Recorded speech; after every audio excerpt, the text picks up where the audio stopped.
Thank you, Mr. Speaker. It's a real honor to be able to speak in the House today on this important issue. And Canadians are engaged on this issue. Canadians are realizing the serious problem that Canada has with a government that has a serious spending problem. The spending problem is actually getting worse, and I'm not going to spend time going over the growing list. But I did see Santa Claus over the weekend, Mr. Speaker, and it's confirmed that the Prime Minister is on the naughty list. He is, what he's doing is not good for Canada.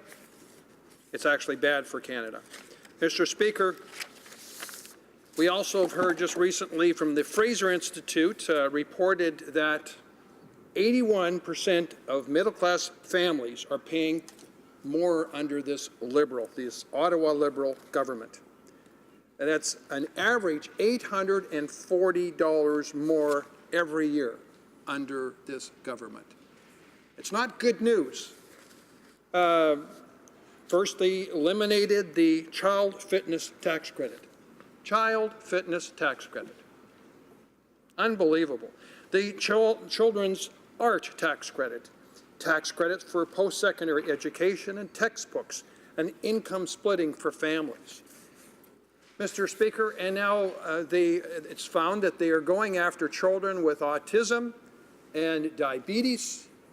Again, they're going after seniors, and it's endless. And it all is happening because this horrendous spending problem and a growing debt. Mr. Speaker, I've listened to a youth advisory board. These are our bright young leaders. And they also are not happy with the direction the government's going. They recognize the government is focusing on where they can get votes and not necessarily doing the right thing, is where might they be able to get some votes. So they spend a lot of money, they make announcements. In fact, Mr. Speaker, it was the Commissioner of the Environment that made a comment here. And she said that the government makes bold announcements, but before the confetti hits the ground, they forget those promises. The government has a hard time getting to the finish line. And you know what? That was an announcement that was made in 2005 by the Commissioner of the Environment, then a Liberal government. And the government has said they're back. Absolutely, they're back. They're back in entitlement, corruption, and wasting Canadian taxpayers' hard-earned money. But they're back to a new level where they're actually calling hardworking Canadians tax cheats. And they have introduced a budget that they want to fund this out-of-control spending, foolish spending. And, Mr. Speaker, Canadians are saying this is wrong, and they don't want us as members of Parliament to support this out-of-control spending. Mr. Speaker, I've just come from an important meeting at Standing Committee on HUMA and under Human Resources. And it's important that we give our youth a future of prosperity, a future where there's jobs. And the government is all excited about making announcements, but again, not getting things done. The government wants to travel. But they were quite upset that the Conservatives said no. We heard that in the last Parliament there was travel on accessibility, but they want to travel again. The Liberals like to travel, report, and make announcements. But it's time to get things done, to create jobs for our youth. And what our youth are quite upset about is this growing debt, this mega debt, mega billions of dollars of debt will be having to be paid by them. They're also upset that with the tax increases on small business, that's an attack on the very economic engine that creates jobs for our youth. And so our youth are not happy with this government's budget implementation plan.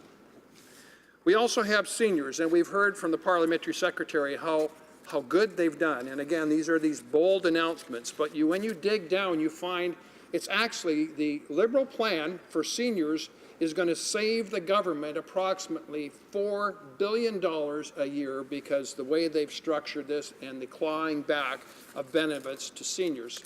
So families, the middle class, hardworking Canadians that are trying to join and work to join the middle class, the Liberals keep moving the goalposts further and further away, all the same while they're making these bold announcements with spaghetti.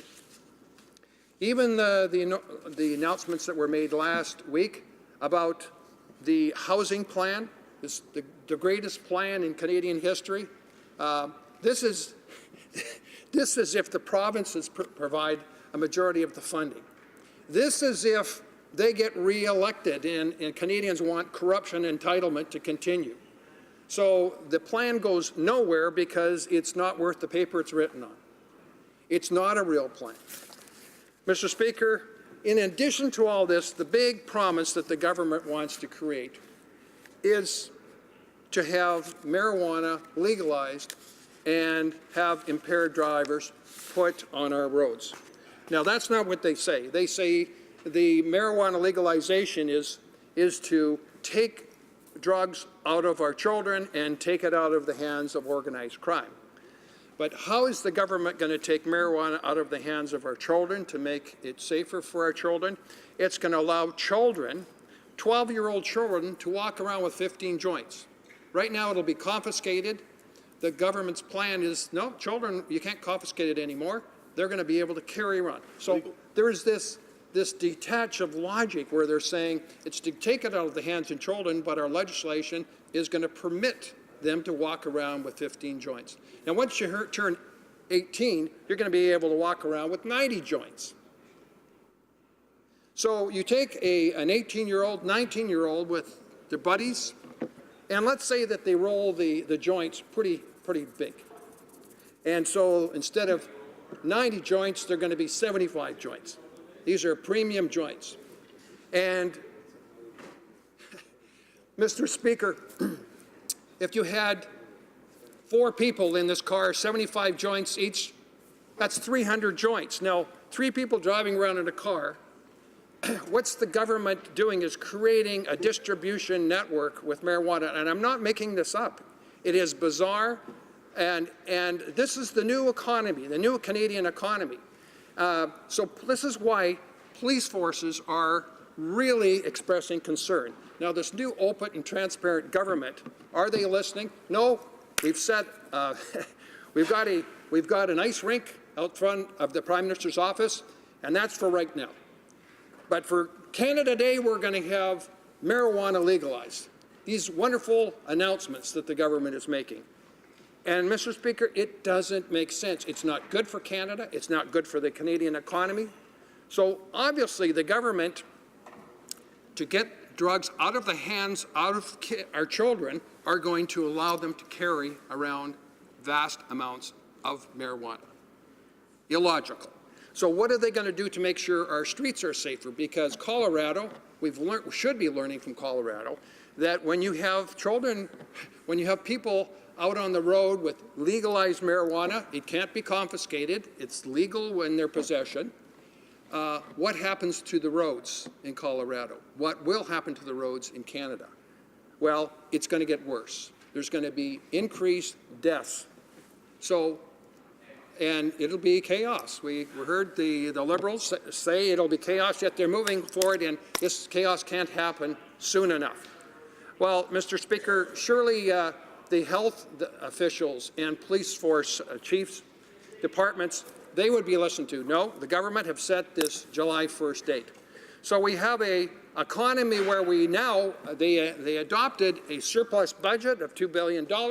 Now they have a growing deficit of mega billions, and this is all going to be passed on to the next generation, and the Prime Minister is going to be going around and skating on his private ice rink, and he's going to be able to go to Paradise Island, and the Finance Minister, he's in good shape, and the Canadian taxpayer is being called tax cheats, and you need to pay more. So it's a mess, Mr. Speaker, and this is what the Liberal government, the Ottawa Liberals, want us to vote for. Well, Canadians, the number of phone calls and emails that I get continues to grow month after month, and they've said, what is happening there? What is happening to our money? And giving, we're not supporting our veterans. We're not supporting our seniors. Mr. Speaker, it's a mess, and the obvious solution, the logical thing, is to vote against that bad bill. Thank you.